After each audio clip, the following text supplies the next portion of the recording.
Good evening and welcome back to the regular board meeting of Carpinteria Unified School District for July 8th, 2025. It is 5:30 p.m.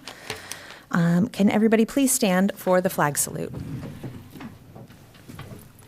Ready, begin? I pledge allegiance to the flag of the United States of America and to the republic for which it stands, one nation, under God, indivisible, with liberty and justice for all. Okay, thank you. Sorry. C2, we have a closed session report. We had a conference with on existing litigation. Information was exchanged, no action was taken, which moves us to C3, public comment for items not on the agenda this evening. If you would like to make a public comment for something that has not been addressed within this evening's agenda, please step up to the podium at this time. Thank you.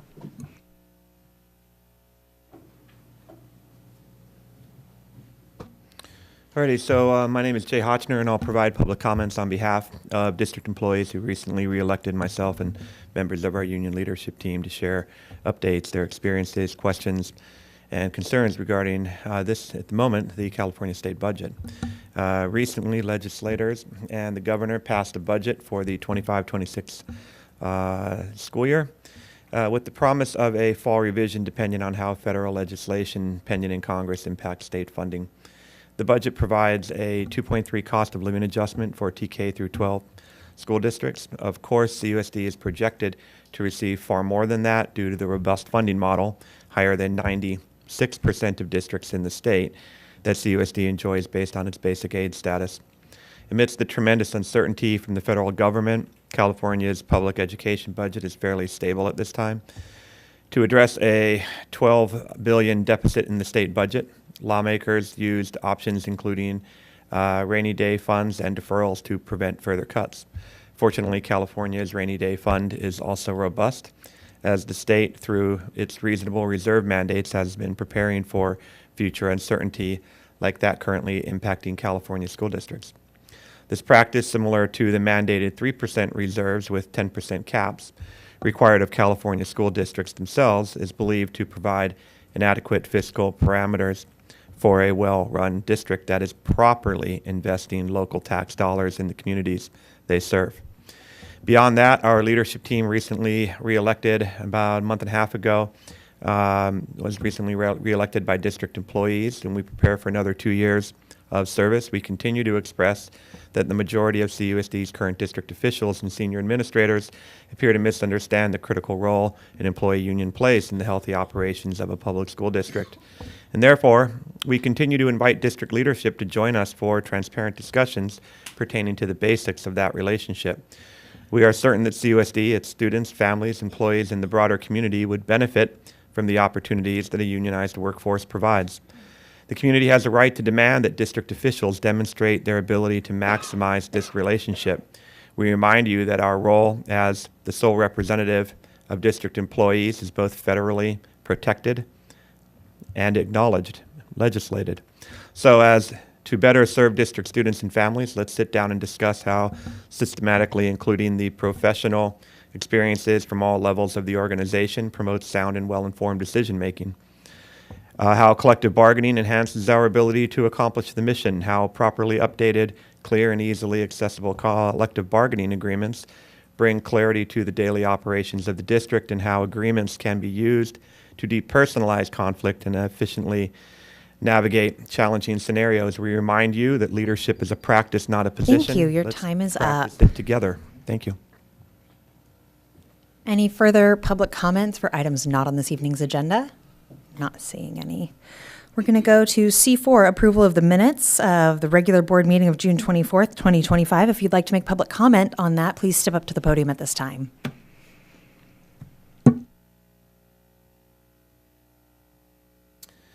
Alrighty, so at minute 4034, let the minutes show that not a single hand was raised by any board member when they were asked to raise their hands if they believed the high ethical standards they held for students, employees, and families actually applied to themselves. Let the minutes show at minute 625 that board member Andy Schaefer sat silent and fumbling with his iPad, refusing to offer any explanation after being presented with indisputable documentation confirming significant irregularities associated with his use of CUSD's employee health care package for his family. At no cost for approximately 11 months during the 23-24 school year, he is yet to respond. Let the minutes show during hour 2:12:42, with union comments at 2:02:32, that agenda item H, business operations and facilities, during that period, renewed the contract for the legal services with Fagan, Friedman, and Fullfrost LLP, the firm at the center of CUSD's extraordinary increase in legal expenditures since Ms. Rigby's arrival, who most recently received $2.5 million for undermining the bargaining process and counseling CUSD on its unlawful attacks against elected employee representatives.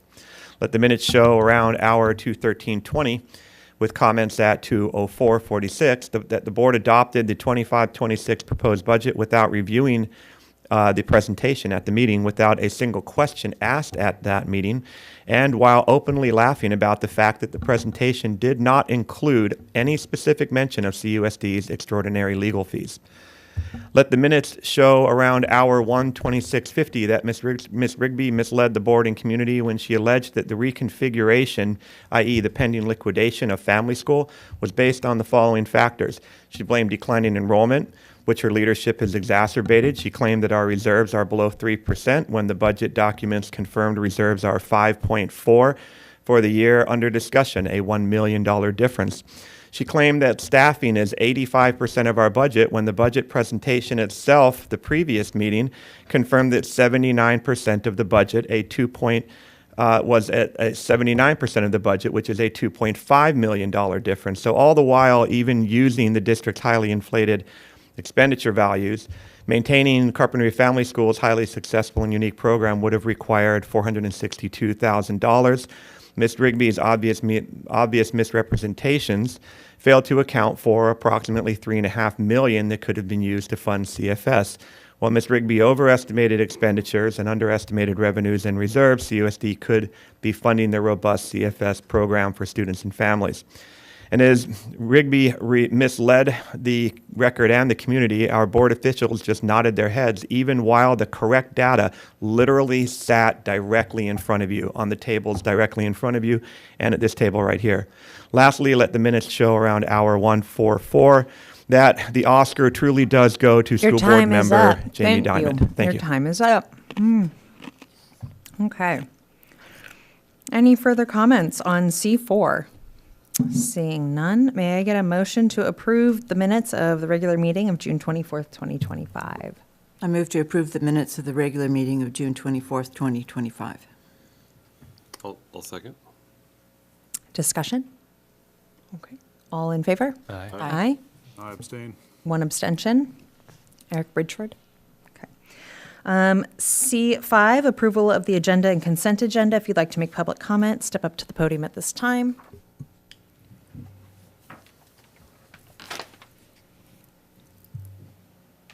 Okay, so this evening's consent agenda contains the approval of the regular payroll for both May 2025 and June 2025. Unsurprisingly, CUSD's officials continue the practice of hiding administrative cost figures by including them under the cost of classified support staff that our union represents, even after countless requests to make its administrative costs more transparent. We ask our district officials to respond either immediately if our time can be reclaimed or immediately after this comment if you prefer. Why do you think CUSD's administrators don't want you to see the administrative salary costs adjacent the cost of those who work directly with district students and families? Why don't you seem interested in analyzing the salary costs of administrators adjacent to the cost of those who work directly with students and their families? Why don't you demand that the salary cost of administrators be shared in the consent agenda to the public adjacent to the cost of those who work directly with district students and their families? Board members, are you afraid that by transparently sharing the salary cost of administrators adjacent to the cost of those who work directly with district students and families, you may expose the gross compensation inequities that exist, or the gross salary disparities or gross overall imbalance in administrative costs compared to teacher and support staff costs? On June 10th, the community and employees had to endure your decision to rehire Ms. Rigby for another 3-year contract, even in light of her highly unethical, demonstrably unlawful, and far less than competent performance. On June 24th, the community and employees had to endure your decision to provide all district administrators their third salary increase in 26 months, while the total of those increases is no less than double what teachers and support staff received in the same period. And to be clear, CUSD's administrators also received the district's fully funded healthcare plan, so you can't use that as your routine justification for the gross compensation inequities that exist. On June 24th, when Superintendent Rigby referred to the long-term reduction in enrollment, excessive employee costs, and allegedly low reserve balances, you accepted her justifications for painful cuts to successful student programs like GATE and Carpinteria Family School. Why isn't CUSD focusing on reducing administrator salary costs with the same veracity as it is in cutting resources that directly serve students and families? You should be asking yourselves these questions, but feel free to go back and review. Thank you. Any further public comment on approval of the agenda and consent agenda? Okay, seeing none. May I get a motion to approve? I'll move to approve as presented. Second. Okay, any discussion? Roll call? Eric? Aye. Aaron? Aye. Sally? Aye. Jamie? Aye. I'm aye. Okay. We're moving on to E, board policies. We have one item, E1. If you'd like to make public comment on E1, please step up to the podium at this time.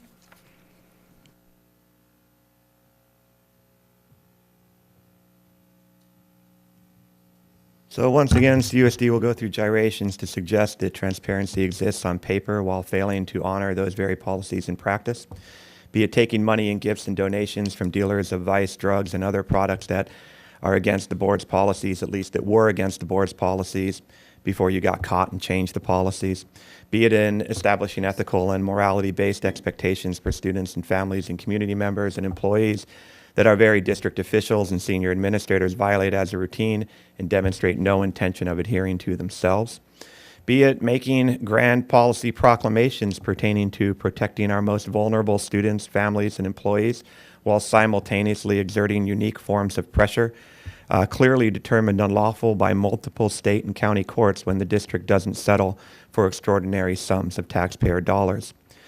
Be it the board's penchant to demand home-baked civility expectations beyond those you are legally entitled while often cutting off speakers, arguing over public comments, interrupting community members brave enough to stand before you, enforcing rules selectively, and banging your little hammer, Ms. Diamond, in an effort to silence and intimidate the audience.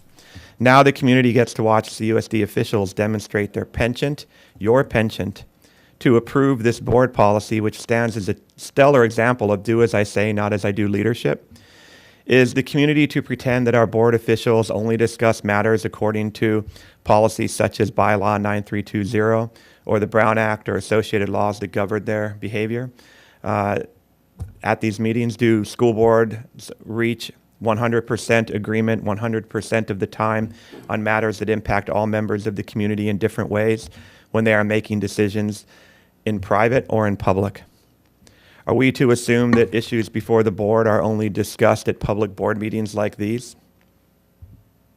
Aren't you really just hiding behind practices on paper with this? And either violating these policies or hiding behind your attorney-client privilege to discuss all kinds of matters outside the established legal and procedural boundaries? Do you think that the community doesn't know what you're up to? Do you think that CFS parents aren't aware that you made the decision to liquidate their successful program years ago? Do you think that employees truly believe you are waiting to discuss providing admin raises while finding ways to reduce employee access to health care and maintain wages and keep employees in the realm of working poor only at these meetings? And do you think that employees believe that you have not been coordinating your attacks on their elected leaders outside the bounds of your legal obligations? If you do, you are the only ones who appear to be fooled. Thank you. So none of the comments that were just made had anything to do with E1. So we will not be able to consider that comment because it had nothing to do with the agenda item. Okay. E1, bylaw 9320 meetings and notices update. The board is asked to approve the second reading and adopt the updated bylaw 9320 meetings and notices. Meetings of the governing board are conducted for the purpose of accomplishing district business. A board meeting exists whenever a majority of board members gather at the same time and place to hear, discuss, or deliberate upon any item within the subject matter jurisdiction of the board or district.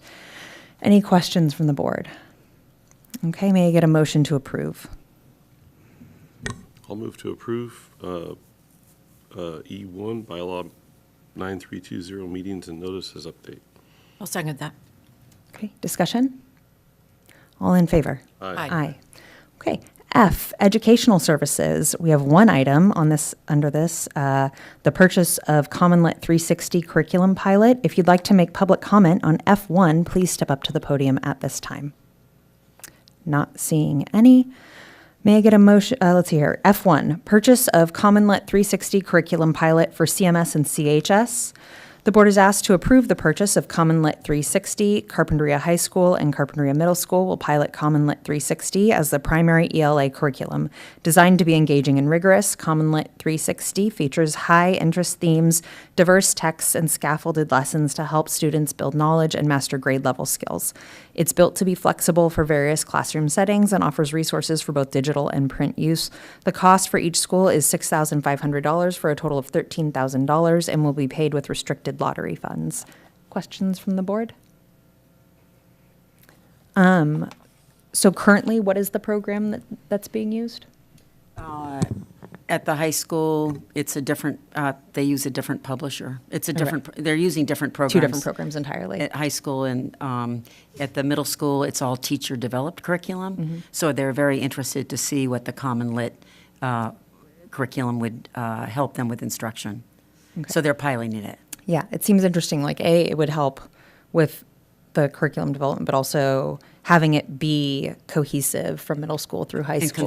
Consistent and cohesive through all the years. That way the students would be familiar with the program, and it seems like it would be useful. So, The teachers are interested in piloting it. Yeah. And they'll collect their information about it.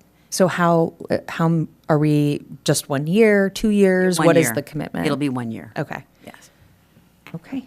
May I get a motion to approve F1? I'll move to approve F1. I'll second. Discussion?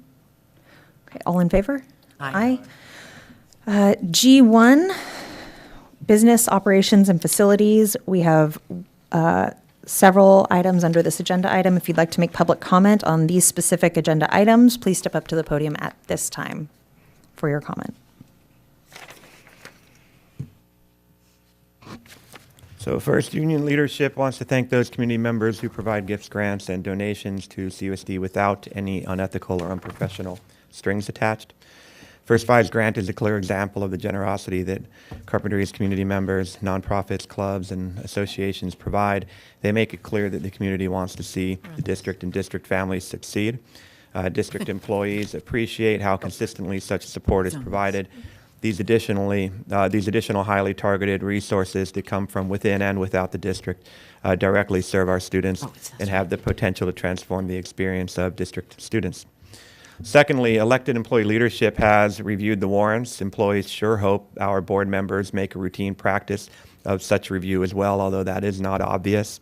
If they did, they would notice that approximately 1/4 of all money spent on CUSD's warrants this evening was directed to a single law firm, Fagan Friedman Full Frost LLP. This evening, this firm has received another $47,409,000. That's a considerable chunk of money that CUSD alleges it would have needed to maintain a comparatively robust Carpinteria family school. On many occasions, the community has been advised that FFF LLP is the firm that Superintendent Rigby brought with her to CUSD. This is a law firm at the center of CUSD's extraordinary increase in legal expenditures, most recently receiving $2.5 million to counsel CUSD on its sustained effort to undermine collective bargaining and pursue unlawful attacks against elected employee representatives, not to mention the additional $1 million of accrued debt at least that CUSD must now pay as a result of its illegal behavior. Prior to this approximately $50,000 expenditure showing up on this evening's warrant, each one of you, Superintendent Rigby, Ms. Diamond, Mr. Smith, Mr. Schaefer, and Ms. Green, were warned about the unethical legal practices, pitiful legal record, the legal outcomes with CUSD, and extraordinary profits that FFF LLP has earned on the backs of Carpinteria's taxpayers, district students, and families. But each of you ignored those warnings, and each of you approved the most recent contract with this firm, which ensures that this firm will continue to disrupt the efficiency or the efficient delivery of educational services in the district and continue to promote the most dysfunctional relationship between CUSD's officials and employees we have seen in the last 25 years. So ergo is another $50,000. We stated that at the last board meeting, and we will again, if the school board really does give a darn about providing students the best resource programs and educational experiences possible, it would cancel the contract with 3F and redirect the next several $1 million of taxpayer money towards student learning, achievement, and well-being. Thank you. Any further public comment on G? Okay, seeing none. G1, warrants. The board is asked to approve the warrants for the period of June 25th, 25 through July 2nd, 25 in the amount of $213,573.04. Warrants are issued once a week on Thursdays. The report format shows check number, check date, payee, brief account description, payment comment, and check amount. Any questions from the board on the warrants? Okay, may I get a motion to approve? Move to approve? I'll second. Discussion? Okay. All in favor? Aye. Aye. G2, gifts, grants, donations. We have G2A, approval of grant and memorandum of understanding between Carpinteria Unified School District and First 5 Santa Barbara County for early learning model TK outdoor classroom project at Aliso. We're asked to approve the grant from First 5 SBC and the MOU between CUSD and First 5 SBC for the early learning model TK outdoor classroom project at Aliso. The grant is in the amount of $30,000. The funding cycle begins July 1, 2025, and it ends June 30th, 2026. Questions from the board? Nope. May I get a motion to approve? Move to approve? I'll second. Discussion? Just like to thank First 5 for, I know they're very excited about helping us with this. It's just great that they can continue to fund a lot of our projects. Yeah, this will be a great addition to the new TKK space at Aliso. So very excited for this addition. Okay, all in favor? Aye. Aye. Okay, moving on to item 3, purchase of Chromebooks from Dell Technologies for CHS. We're asked to approve the purchase of 160 Chromebooks from Dell Technologies for incoming 9th graders and extras to replace the broken ones. The cost of $42,560.53 will be paid from general funds. Questions from the board? May I get a motion to approve? I'll move to approve? I'll second. Okay, discussion? I just have a few comments.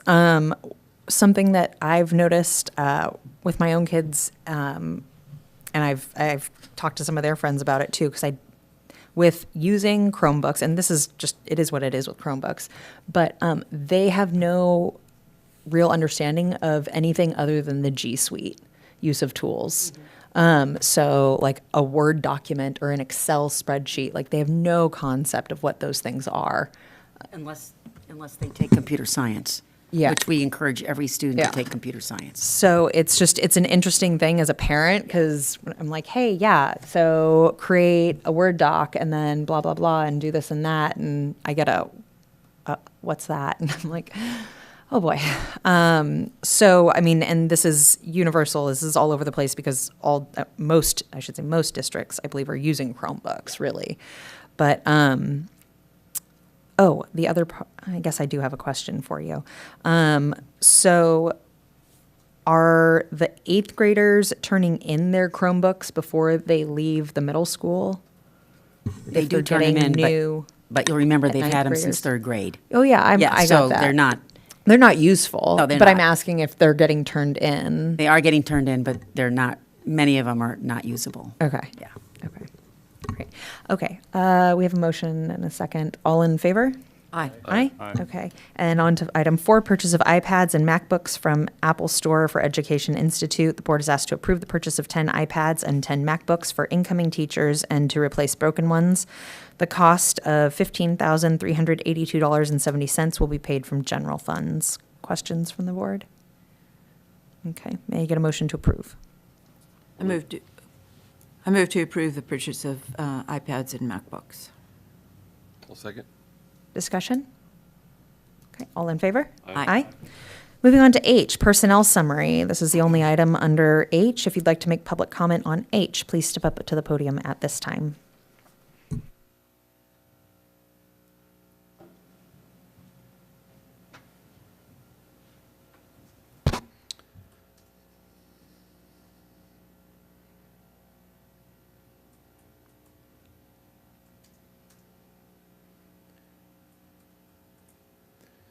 Alrighty, so let's take a peek together at the personnel report.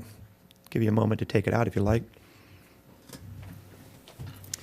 So the district received 3 more resignations, 2 teachers and an instructional assistant, a special education instructional assistant. And so although the district also hired 2 new teachers recently and 1 classified technology support specialist to fill a retirement, the district is still, again, behind because it has now received as many resignations as it has brought in new employees. With that in mind, we'll simply remind you that while CUSD gives administrators the 3rd salary increase in the same period, it provides just 1, and the total of those increases is no less than double what teachers and support staff received. And those same administrators also received the district's fully funded health care plan, just like employees. And apparently, as the district even allows Board Member Schaefer to floats him in 11 months of access to the health care plan, CUSD still struggles to recruit and maintain consistent coverage in CUSD's classrooms.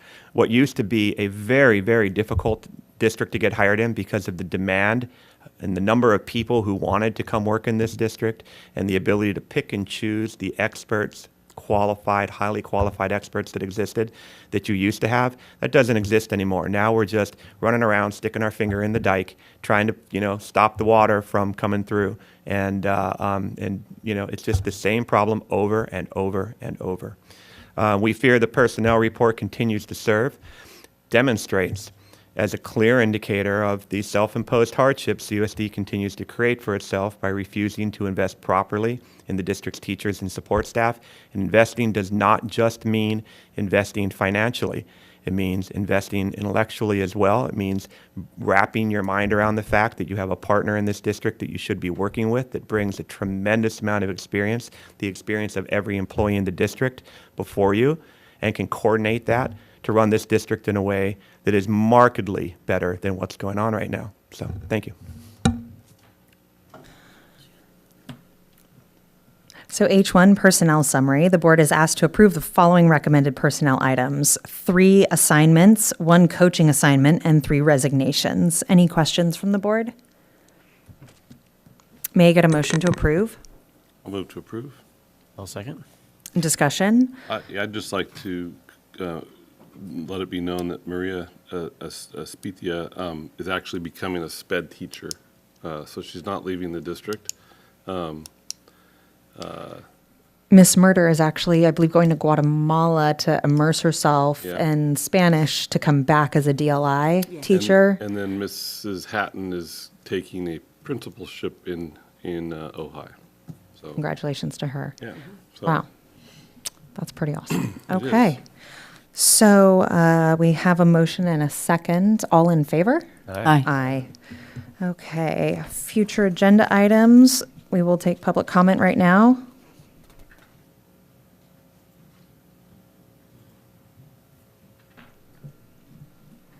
We are glad to hear that about Maria. We will believe it when we see it. We don't know why you didn't put it on the assignments for rehire, that she's coming back as a sped teacher. But that would be much better news, wouldn't it? A shred of light in the darkness right there. As we look at future agenda items, there are so many. There are so many. So rather than belabor each one, we'll just kind of list a few of them, and you guys could have your pick. Certainly there's time. There would have been a lot of time this evening as you rushed through yet another meeting. But, nonetheless, it seems like when you don't have time, you use that as an excuse, and when you do have time, you just push through to get out of here as fast as possible. Nonetheless, future agenda items, remuneration for district board members. You know why, and the community may know why as well if they've been paying attention to these meetings. Another one would be Mr. Schaefer's irregular use of the district healthcare plan, which still has not been clarified in any way, except for the damning documents that have been released and reached in these public request process. The rules for children who see or come across a firearm in their presence. Here we go, years asking for that one to be brought forward still for some reason because, because union leadership is asking for that one. You can't see the wisdom in that. Struggling to see the forest through the trees. Reviewing the misleading statements by Ms. Rigby at the last board meeting and reconsidering the millions of dollars that she suggested do not exist, or expenditures that she claimed will be there, even though it's clearly documented in the very budget presentation you shared on June 10th that the data that she provided you was absolutely inaccurate. But none of you looked, even though that document was sitting directly in front of you. Shake your head if you wish. We're shaking our heads too, Ms. Green. How about the special education changes that are going on across the district, especially those at Carpinteria Middle School, which really have the impact of fundamentally changing the educational value of our special education students and having perhaps a really severe impact on the general education opportunities and achievement as well, because this is being thrown together, it appears, without a great deal of consideration and certainly without any transparency. We could go on. We'll stop here tonight because we know you want to get out of here. You have a good summer, okay? Okay, so does the board have any future agenda items to propose? Not at this time, okay. Board calendar, is there anything of note we need to be aware of? Monica? No? Okay. And board announcements. Anybody have any announcements? Nope. Just reiterate that free lunch is available at Aliso all summer long on weekdays. You do have to eat on site, but it is available for everybody in our community. The St. Joe's Festival, I believe, is this weekend, which I know a lot of folks really enjoy. So I look forward to seeing folks at the St. Joe's Carnival. And Sally, did you have something? Well, I just realized that the cheer camp is going on at the high school, and it must be packed because the parking lot is at least half full, and I can hear them. So they must be having a great time, and it is very well attended. And then, so what was it? Yesterday. I had the pleasure of working with an organization called Tidy Seas and Carp Junior Guards to organize a beach cleanup on Carp Beach. It was really great. It made the news. And we're going to be doing another one with Tidy Seas and Girls Inc., I believe next week or in 2 weeks. And so just really great opportunity, and Principal Cornejo and Superintendent Rigby agreed that we could sign off service hours for any high school students participating through the programs. And so they were really excited to hear that they could get those hours signed off. A lot of great raffle prizes for the kiddos that worked really hard to clean up the beaches, especially after a holiday weekend. So good job to JG's for that, and to Girls Inc. when they get going. I got to say that the morning Rotary went out on Sunday afternoon. There was nothing on the beach, so I'm sure those kids didn't pick up very much. They actually, I believe it was like 150 Tidy Seas posts the total poundage, and it was actually fairly significant. But yeah, a lot of folks, I think Saturday, went out and cleaned up. Our local community is really awesome like that, and went out and cleaned up the beach on Saturday, as well as Rotary on Sunday, and then, yeah, so. Okay, and with that, we're adjourned.